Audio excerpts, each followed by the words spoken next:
All right, guys, we are in the home stretch. I'm going to go through the solutions for your final study guide number 3. This is covering chapters 7 through 10, and we're going to tackle problems 1 through 10, which is what I'm hoping you're going to solve in the first day of the 3 days that you have to complete exam 3. Number 1 is asking you if the product of negative x to the fourth is positive or negative. And the answer is that because this negative is outside, okay, because there are not parentheses here that are enclosing the negative, this negative is telling you that the solution, the answer, is the opposite of whatever x to the fourth is. You know x to the fourth is going to be positive because anything multiplied by itself 4 times, an even number of times, is going to be positive. And this is telling you, because it's not inside parentheses with the variable, that it's going to be the opposite of whatever this is. So this is going to actually be a negative solution, okay? A negative product. However, negative x to the fourth, where the variable, the negative, is enclosed in the parentheses, is telling you that you're going to multiply negative x times negative x times negative x times negative x, which is actually going to give you a positive product, because any negatives, like an even number of negatives multiplied by themselves, are going to give you a positive product, okay? So if the negative is inside of the parentheses with the variable, and it's raised to an even exponent, you're going to get a positive product. If this were negative x in parentheses cubed, it'd be negative, because it'd be negative x times negative x times negative x, which would give you negative. But because there are 4 of them, you've got 4 negatives, you're going to end up with a positive because you have an even number of negatives.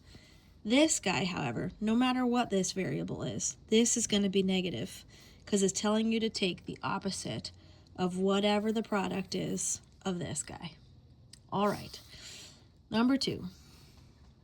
Classify the expression as a monomial, binomial, trinomial, or other polynomial. Here's your expression. It's in your study guide. You don't have to write it. I wrote it there for you already.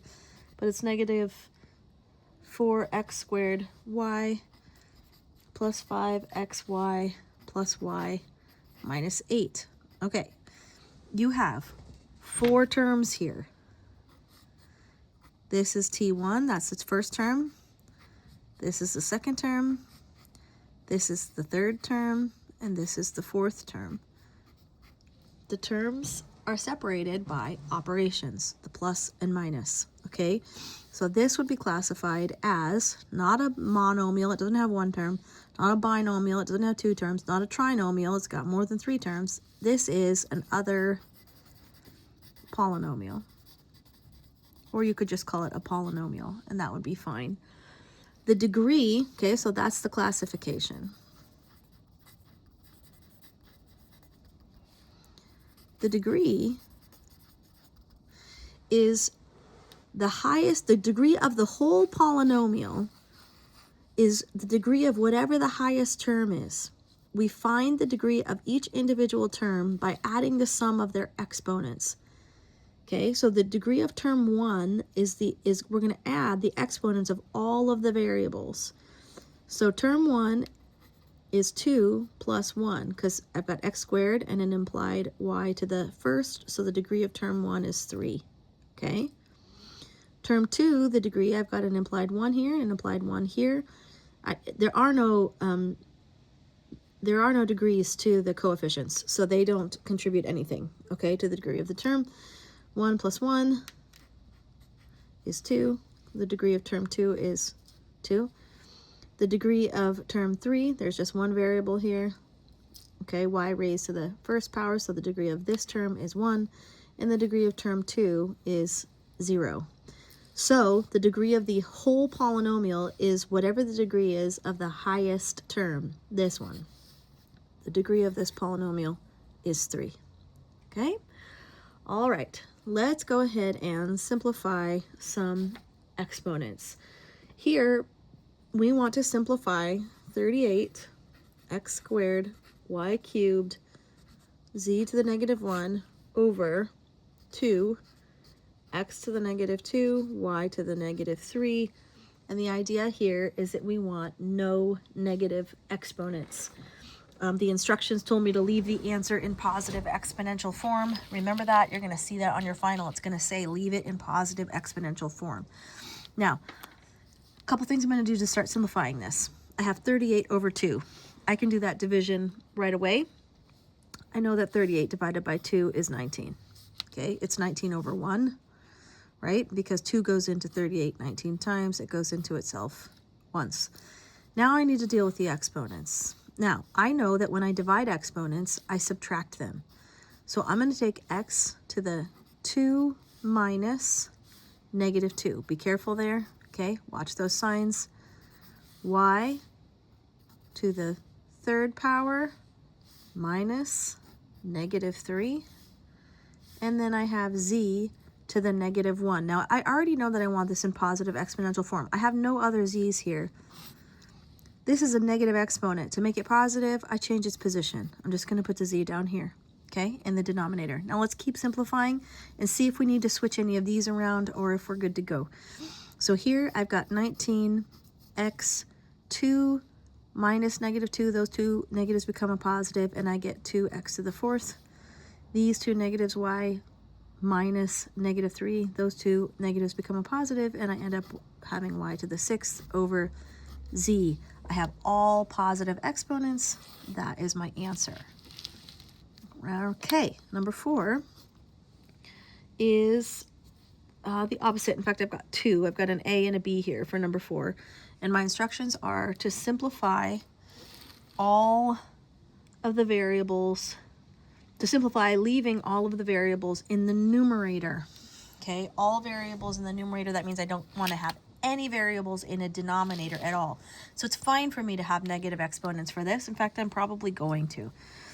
Here's the first expression. This is letter A. Negative 3 m to the negative 3 r to the 7th s to the negative 4th over m r squared s squared. Okay. To simplify this, I know that when I divide exponents, I'm going to subtract them. Okay, so I've got negative 3 over 1 is just negative 3. Okay. M to the negative 3, this is an implied 1 right here, right? So to the negative 3 minus 1, okay, so I'm just going to subtract that 1. Let's deal with the r's. R to the 7 minus 2, and then s to the negative 4 minus 2. Let's go ahead and simplify. Continue simplifying. Negative 3 m to the negative 4th, that's negative 3 minus 1, r to the 5th, s to the negative 6th. That's the whole answer, guys. I've got everything in the numerator.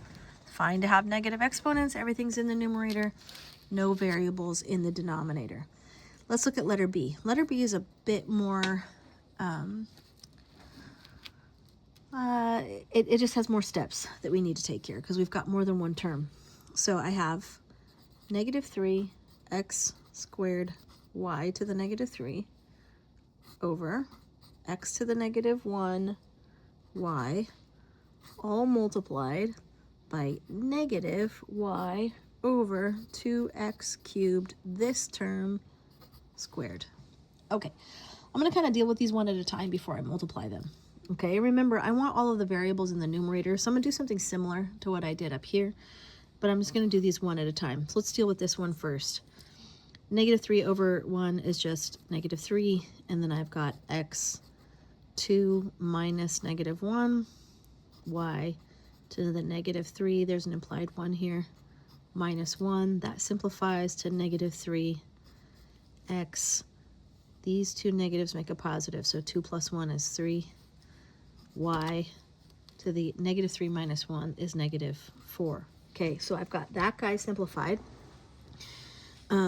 with all of the variables in the numerator. Let me simplify this one and then I'll multiply them together. I'm just dealing with this. Remember, when I square, when I raise a power to a power, I multiply the exponents, okay? 2 is also raised to an implied power of 1. I need to raise everything to the second power. This, and this. The y, the 2, and the x cubed. So when I do that, okay, essentially what I'm doing is I'm doing, well, let's just multiply it, okay? So this is going to end up giving me, because this negative is inside, I know that in essence I'm multiplying this by itself. So I'm going to have a positive product, okay? So that negative goes away, and I just have y squared on the top, 2 squared, and x to the 6th, because I'm multiplying the exponents, which simplifies to y squared over 4x to the 6th, right? Remember, I want everything in the numerator. So this is going to give me all of the variables in the numerator. So this is going to give me 1/4 y squared x to the negative 6th. I could write it as x squared, oh, excuse me, y squared. Remember, I need to kick this up here. I don't want any variables in the denominator, over 4. The 4 can stay. It's not a variable. Alrighty. Now, I can multiply these two times each other. So I've got negative 3 x cubed y to the negative 4th times y squared x to the negative 6th over 4. I want all, I'm going to multiply across the numerators and across the denominators. All I'm going to do now, since I'm multiplying these two, is add the exponents. I want them to stay up here in the top. Now, here I have negative 3, and this whole thing's just going to be over 4. 1 times 4 is 4. Let's deal with the exponents. I have x cubed plus, I have x to the 3 plus negative 6, right guys? Okay, so x to the 3, and I want to add a negative 6. 3 minus 6, essentially, is x to the negative 3. Okay, so that's what I get. And then here, with my y's, I have y to the negative 4th, and I'm adding negative 6 to that, so that gives me, wait, is this a y 4th? Y, oh, sorry. I'm adding the y's, for heaven's sake, not the x's. So y to the negative 4 plus 2. This is a 2. Those are y's. Okay. Y to the negative 4 plus 2 is y to the negative 2. That's my whole answer. Okay? 3, x to the negative 3rd, y to the negative 2nd, over 4. All of my exponents are in the numerator. All of my variables and their exponents are in the numerator. This is what I've simplified to, this negative 3/4, x to the negative 3, y to the negative 2. Great. Let's keep going. Okay, so we're on problem number 5. There we go. Convert. I've got a scientific notation problem now. Okay, so they've given me 235.6 times 10 to the negative 4th. I'm supposed to convert this to scientific notation. Remember, in scientific notation, you can only have one number to the left of the decimal point. So I need to move this decimal point over 2 places, this direction, to end up with 2.356 times 10 to the what? It was already 10 to the negative 4th, and I moved it 2 more spaces to the left, my decimal point. That made this number right here, right, became smaller. So the number, the exponent, if this number becomes smaller, the exponent will become bigger by however many places I moved it. Okay, by however many places. So essentially, you guys, I'm adding, if I move to the left, I add that number of places to this exponent. Negative 4 plus 2 is negative 2. Okay, is negative 2. Now I can test this. Well, let me show you how this works. The original number was 235.6 times 10 to the negative 4, right? If I move this decimal point 4 places to the left, it'll give me what the actual number is. 1, 2, 3, 4. This is the actual number, 0.02356. Okay, this is the number. If I wanted to express that in scientific notation, I would take this decimal point and I would move it 2 place values to the right, which would give me the same answer, 2.356 times 10 to the negative 2, because if I move this 2 more places to the left, negative 2, that means I'm moving it to the left, I get right back to this same number. So they are identical. This is the answer. That's how I get there. Number 6, write the function rule for when the graph of y equals x squared. So this is a parabola, okay, is translated 3 units to the left and 12 units down. Okay, when I move left or right, that's going to be either addition or subtraction inside of parentheses with the variable. Keep the power outside of the parentheses, okay? So when I'm moving to the left, I want to add however many units that is right there. When I'm moving down, okay, I want x plus or minus whatever's in here squared. I want to subtract from the outside. So this is left and right is inside, up and down is outside, and this number of units goes here. Okay, it goes there. This 3 is going to go here. So my final function rule is going to look like this. Y equals, so a parabola that's translated 3 units to the left is going to be x plus 3. That's 3 units to the left. Don't forget to square. Down 12 units means minus 12. Okay, and that's going to move the vertex of my parabola 3 units to the left and 12 units down. If they were asking me to move to the right, I would have subtracted here. If they were asking to move up, I would have added here. That's it.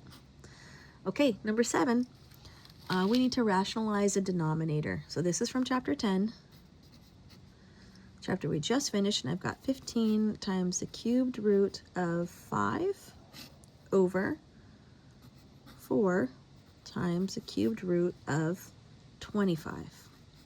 Okay, now in order to rationalize a denominator, I need to not have any radicals in that denominator. I recognize here that I could rewrite this. I have a pair of 5s in here. In order to not have a radical, to be able to take the cubed root, I need 3 5s. I have 2 of them, so I need 1 more to get underneath this, this cubed root, underneath this radical. So I'm going to multiply both the numerator and the denominator by the cubed root of a single 5, so that when I multiply these out, okay, in the denominator, I'll end up having, keep the 4, times the cubed root. Now I can write all of these factors. I have 3 of them now, which is great, because then I can take the root, right? I've got a group of 3 of them. That means that 5's going to come out. But I have to also multiply the numerator. Don't forget that. So here, this is a 15. Pretend like there's a 1 in there in front, because there is. You just can't see it. 15 times the cubed root of 5 times 5. You got 2 5s in there. I can rewrite this now as 15 times the cubed root of 25. I don't have 3 pairs of factors here. I just have 2.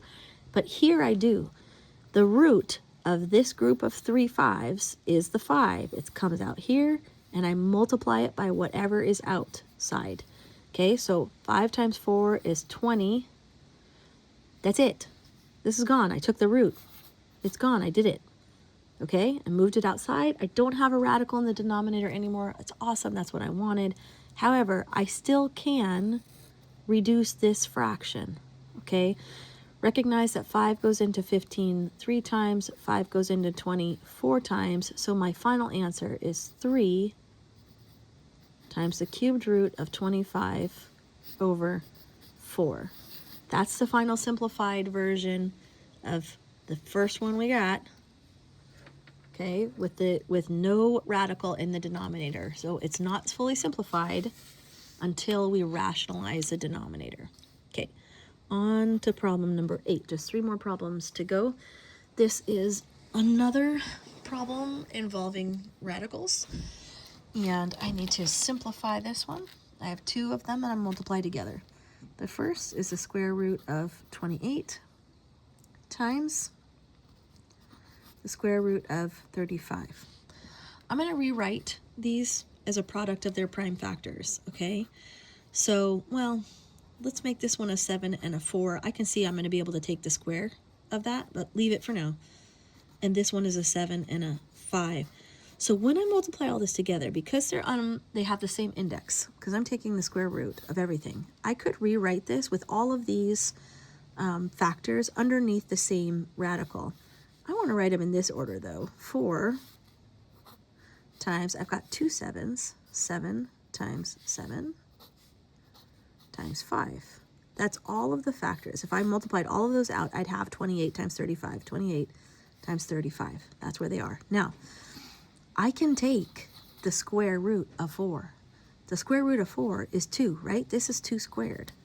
So I'm going to take one of those 2's outside and multiply it by the implied 1 that's outside of there. Okay, so 2 times, so that means this is gone. I took that root. Look at this. I got a pair of 7s. So I can take that root outside and multiply it by the coefficients. 2 times 7, this is gone. All that's left inside of that radical is the square root of 5. So my final answer simplified is going to be 2 times 7, which is 14, times the square root of 5. That's the answer. All right, 2 more problems to go for this segment. We're going to use the Pythagorean theorem for this one. We've got a triangle. I'm just going to draw you kind of an ugly triangle, right triangle here, right-ish triangle. This side is 6 units, this side is 10 units, and this is the hypotenuse. This is C, and they want you to find C. We're going to use the Pythagorean theorem for this. A squared plus B squared equals C squared. A is 6, 6 squared. B is 10, 10 squared equals C squared, okay? To get C, I'm going to add these 2 together and take their square root, all right? So this is 36 plus 100 equals C squared. So 136 equals C squared. To get C, I have to take the square root of each side, okay? So the square root of 136 is what C is. C squared was 136. The square root of C of 136 is C. Okay, I'm not done yet, guys, because there are probably some factors here that of 136 that I can pull out, some pairs of factors. Let's test it. I can see that 136 is even, so I'm just going to start factoring here. Okay, so 2, that's going to go in here. 68, is that right? Yeah. And then 2 goes in here 34 times, and then I've got a 2 and a 17. That doesn't really help me, right? Because I do see I've got a pair of 2's under here. So this could be rewritten here as the square root, if I want to put all those factors in here, of 2, 2, 2, and 17, right? 2, 2, 2, and 17. Those are the prime factors of 136. That's what C equals. Now, I've got a pair of them here. Since I'm taking a square root, I'm going to pull that to the outside and multiply by the implied 1 out here. I get 2. Those are gone. These are single factors. I can't do anything with those. They have to stay in there. So multiply them back out. 2 times the square root of 34 is C. And that's my answer. That's the length, okay, of C using the Pythagorean theorem. Okay, 1 problem left to go. Number 10. And then we will switch videos for the next part of your exam. But let's go ahead and do number 10. Okay, midpoint. midpoint. Find the midpoints of a segment with the end points 2, 4, and 6, 6. Okay, these are the end points. So this is P1, that's point 1, and this is point 2. The midpoint,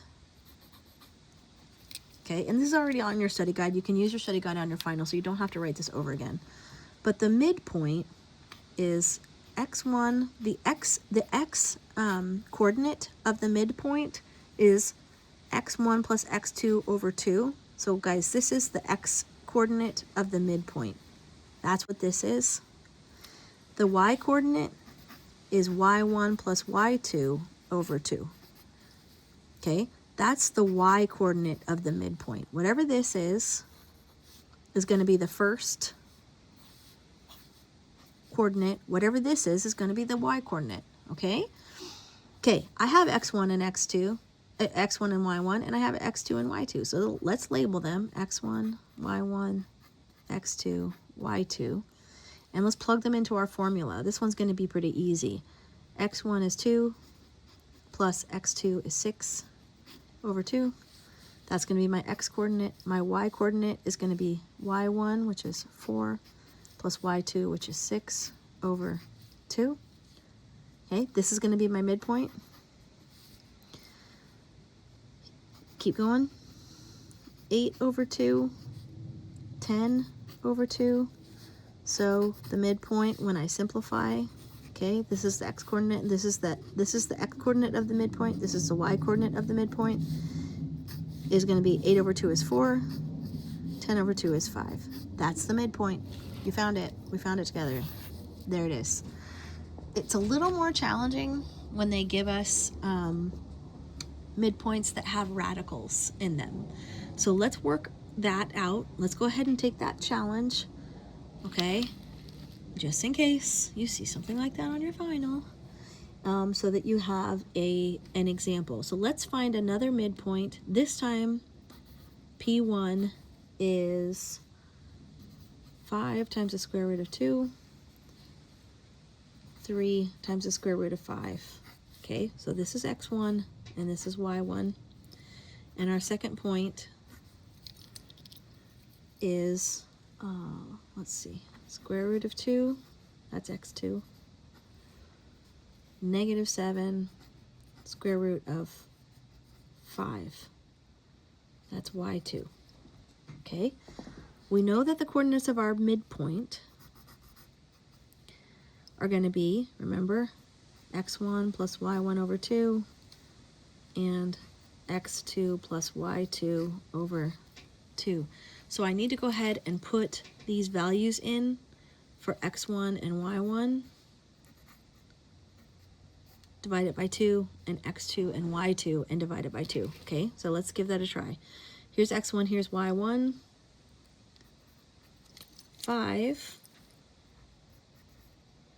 times the square root of 2, that's x1, plus x2, plus the square root of 2 over 2.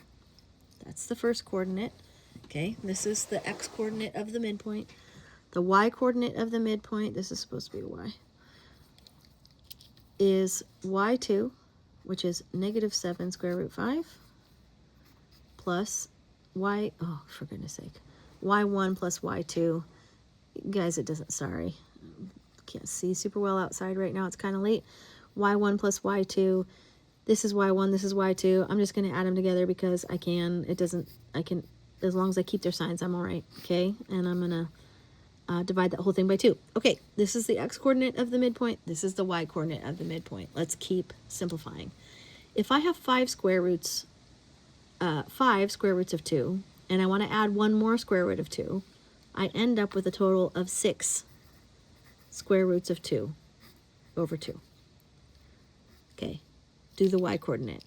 If I have negative 7 square roots of 5, and I want to add 3 square roots of 5, I have a total of negative 4 square roots of 5 over 2.